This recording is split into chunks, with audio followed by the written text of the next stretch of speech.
Okay, hello everyone, and welcome to E-commerce Exposed, the fashion edit. We are super excited to be back. I'm super excited to be hosting this series again. As you know, with these, we aim for short and snappy sessions where you can learn a lot without taking too much time out of your day. However, we will be sending around the recording so you can revisit if it ends up being too short and too snappy. Unfortunately, we won't have any time for questions today, but you can reach both myself and our guest on LinkedIn at any point. Speaking of which, I can't wait to introduce our guest, Natalia from By Association Only. Natalia, can you tell us a bit about yourself? Yeah, of course. Thanks so much, Fee. Thanks for having me. So I worked in e-com and digital marketing for a long time, both client side and agency.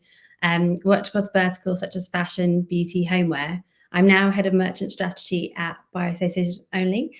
And essentially, I'm responsible for coming to our brands with proactive recommendations in terms of how they can drive and fuel their e-commerce growth. So very much immersing myself into the different brands and being an extension of their team. I should say that By Association Only, or BAO, is a Shopify Plus agency for the world's most design-conscious brands. So essentially, we work with brands who put, a big focus on best-in-class design, but they want to balance that with things like innovation and functionality. Fantastic. And you were just telling me about some of the brands that you work with. Fantastic roster, some really exciting names on there. Speaking of which, you are here today representing one of your clients, Opoly. Now, Opoly have grown at a phenomenal pace over the last couple of years. So what can you tell us about them as a brand? Yes, they're a really exciting one to work with. Like you're saying, very fast growing pure play fashion brand, selling women's clothing internationally. They're known for their trend driven, high quality products, particularly dresses. And loyalty is a really big part of their strategy. So excited to dive into it with you today. Fantastic. We love it when loyalty is a big part of somebody's strategy. So let's get stuck into our fashion edit for real. Our first question for you today: how important was it for Opoly to see their rewards program as an extension of your brand? Was it a fun optional extra when it started, or is it something more than that? Okay, good place to start. And I suppose no surprise that the answer is it's very important. Obviously, brand loyalty is what drives sustainable growth. And even if you think of it with a commercial lens, acquiring a new customer is significantly more expensive than retaining one. So retention is really important to Opoly, and loyalty is a huge part of that. And it was really important for that loyalty program, like you say, not to feel disconnected or at odds with the Opoly brand identity, their value proposition, and their USPs. I suppose some examples of that in real life, in practice, is that Opoly are known for their launches and collaborations. Their consumers, there's a lot of excitement around the drops that they have. And the way they tie that in to their loyalty scheme is that one of the benefits for the different tiers is that loyalty members will often get early access to those drops. So sort of that's just an example, I think, of how they've integrated like what they're known for with the loyalty program itself. Instagram is also a really big part of that brand. They're very social focused. And then that's woven in terms of like the refer a friend element to the loyalty program and the ways you earn the rewards as well. So yeah, it's been really important for it to be like authentic to the brand and without giving away like any sort of like specific sort of KPIs or metrics. Loyalty is so important, and we typically see that like a redeeming member for a loyalty program will spend like maybe 3 times as much as a non-member. So yeah, it's a really important pillar of their overall strategy. 100%. And I think it's interesting, those drops, those early access to sales, etc. People want to build up a points balance so that they can hit that, that drop and buy that product. And I think it's interesting to hear that Instagram's a part of that strategy as well, because if you can give someone points for following on Instagram, etc., it's just they're building up that balance a lot faster, and then they can, as when that product drops, they're there, they're ready, they've got a lovely reward to redeem. Yeah, amazing. And it's a good looking brand and a good looking loyalty program. So yeah, fantastic. You mentioned sort of increasing cost of acquisition, which I think everybody is seeing, but the other factor we hear about a lot is increasing competition. Especially with Shopify giving everybody easier access to e-commerce. Competition is high, especially in a vertical like clothing and apparel. So I'd love to know, with that competitiveness, tech stack is super important. It's one of the things that helps you to stand out. Could you highlight any of the integrations maybe that Opoly is leveraging to really drive the success of their program and make sure that they do stand out? Yeah, no, really good question. And I think that's one of the big advantages of working with you guys is the different integrations that LoyaltyLion offer. I think one of the most exciting developments that's really helped Opoly stand out is the integration with status accounts. It's something we went live with, I think, October time. For those who aren't familiar, Status Accounts is a customer accounts app that's made for Shopify. And essentially it's designed to increase account creation, collect first-party data, and just like eliminate passwords forever. So in terms of how that works for Opoly, it means a user can like stay logged in all the time. So they don't have any friction with trying to log in, remember their password. If you're checking out as a guest, you're sort of missing that opportunity to collect that valuable data and then follow up with marketing, abandoned cart, whatever. So when a customer's logged in, it means that we can serve relevant product recommendations. It will inform like merchandising rules. So when you create an account on Opoly, you become a loyalty member. So every signed in shopper for Opoly is a loyalty member. So it's meant significantly more accounts. More accounts has meant more loyalty members, which has meant, more points that the people have been earning, which has then obviously impacted, important metrics like AOV and lifetime value. And it's not just like beneficial from like a sort of marketing point of view. I think it's really good for the customer as well. So by having this loyalty and account integration, you've got like an account hub on the Opoly site where basically all your information is in one place. So you're pulling in like your order history, your wish list, and all your rewards information. So what tier you're on, how many points you have, and it's just all really nicely joined up.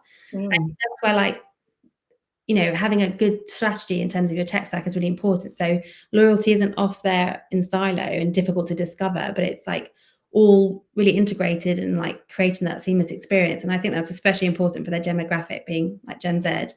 So I think that really helps. And in terms of like this specific integration with status, I'm sure again we're reading too much. In the first month, the Opoly average order value like increased by around 20%, and it's also meant that a very significant proportion of overall Opoly customers now have an account.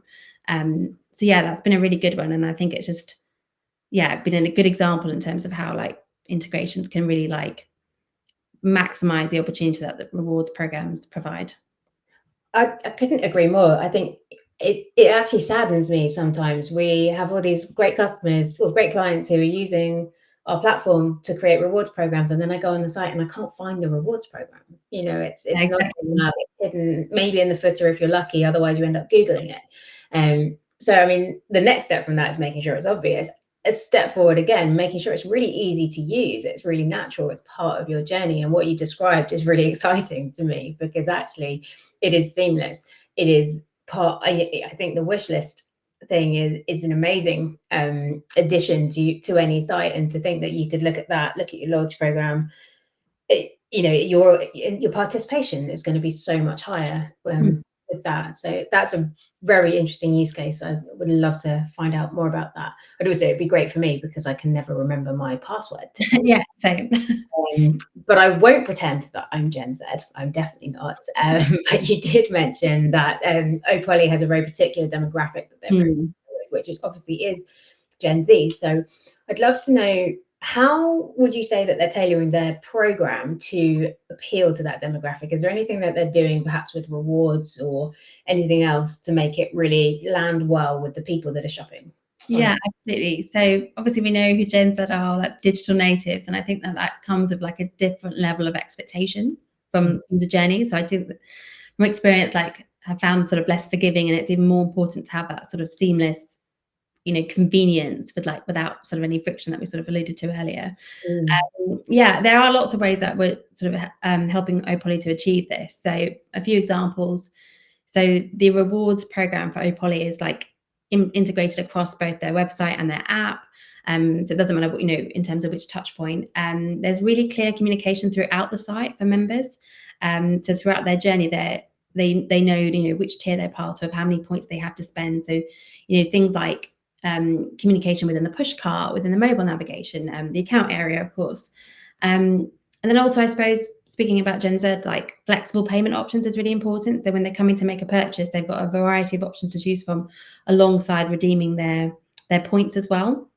And then just, the variety of ways to earn points, including things like I think you mentioned earlier about the social follows. So it's definitely always like at the forefront when we're thinking about like how to optimize a scheme. I think also maybe like with Gen Z, like I would say that they're things like authenticity is really important. So for Opoly, they're really transparent in terms of the different loyalty tiers and the benefits that you can expect from being part of their rewards program. And I think they work really hard to try and make their rewards members, feel like they're part of a community and feel valued. So it's things about like the early access we spoke about, members only secret sales. Their platinum tier have a VIP phone line, so like focus on exclusivity. And I think it just all makes them feel part of hopefully makes them feel part of a community, which I think would sort of play into like the decision making that Gen Z sort of go through when they're choosing like where to make a purchase from. 100%. I think tier setup is a really interesting thing, and those experiential rewards are such a good way to get people moving through those tiers. I love the idea of a VIP phone line. I hadn't seen that one before. That's great. But the transparency piece is really important. I think, you mentioned that Gen Z may have slightly higher expectations, but that means your value exchange has to be that bit stronger.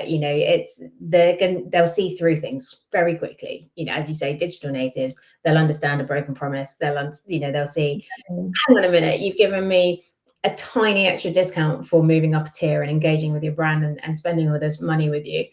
That's not going to fly. Whereas actually I get secret sales. It's pretty cool. A VIP phone line, I feel special. Especially with, and I'm very fascinated by, the growth of brands like Temu and Shein and things like that. They're low cost. That's going to win a lot of Gen Z over. But if actually on the flip side, they can spend a little bit more to shop with a brand that then gives them all this extra added value, I think that's very powerful. I think added value and like the sort of experiential side of things is like where we're sort of putting a lot of focus when we're coming up with sort of strategies for reward schemes. Yeah, that's exciting that you get to be creative with that. So. Exactly. Fantastic. And then our last question for you today. What's next? What's next for BAO and Opoly? Can you give us any exciting hints about what might be coming in 2020? Any nuggets? Okay. So specifically for Opoly, I'd say we're always looking to the loyalty program is like a continuous work stream, we're always making optimizations. So some of the smaller things we'll be doing are introducing additional ways to earn points. Obviously, we want to make the rewards program as appealing to their demographic as possible, and we want to make it easy to earn points, because the more points you earn, the more you redeem, and then obviously it goes back to that lifetime value piece. Then we're also going to do a lot more around personalized journeys. So thinking about, we're talking about climbing the ladder for tiers, which Opoly have, and trying to introduce an element of gamification in terms of unlocking those rewards. And in terms of the personalization element, giving them incentives that would be relevant to them to unlock those rewards. So in terms of products based on what they've expressed an interest in previously. So again, building on that, more segmentation is definitely coming. So for example, you could create a segment for different loyalty tiers that could then inform product recommendations. So it might be that you say, okay, we're going to do double points for silver tier customers because we want to encourage them to go to gold where we know they have a higher AOV. And it could be that the double points is from a dresses category. And then again, with segmentation and personalization, we could then display dresses products to people in that particular tier. So yeah, a lot more sort of granular tactics. And then again, without giving away too much, also going to be exploring new markets for loyalty for Opoly. So watch this space. That is exciting. I think there's, new locations is always, from a loyalty program perspective, it's a really fascinating challenge and bit of growth. I love the increased segmentation. Personalization is I'm so happy that we're coming out of the days of personalization means first name. I know. Something like that. I think it's also just so important. We're living in a world where people do opt out if they're not getting something that's of value to them. You really don't want to be getting any unsubscribes or being marked as spam or anything like that in inboxes at the moment. So the more personalized your messages, the more segmented your campaigns, so you're really sending people the things that they want to see. That's the way to get around a lot of the challenges that marketers are facing now that they maybe didn't have a year ago or so. So that is really exciting to hear. We will very eagerly watch and hope to invite you back to hear all about how it all Okay. No, sounds great. I'd love to. Fantastic. I'm afraid that is all we have time for today. These sessions go by so quickly, but a huge thank you to Natalia from By Association Only and to Opoly for allowing us to lift the lid on your loyalty program today. We appreciate you having an amazing loyalty program and for letting us talk about it. Thank you also to everybody who dialed in. Look out for the recording and an invitation to our next webinar in your inbox. And I hope you all have a great rest of your day. Thank you so much, everybody. Bye. Bye.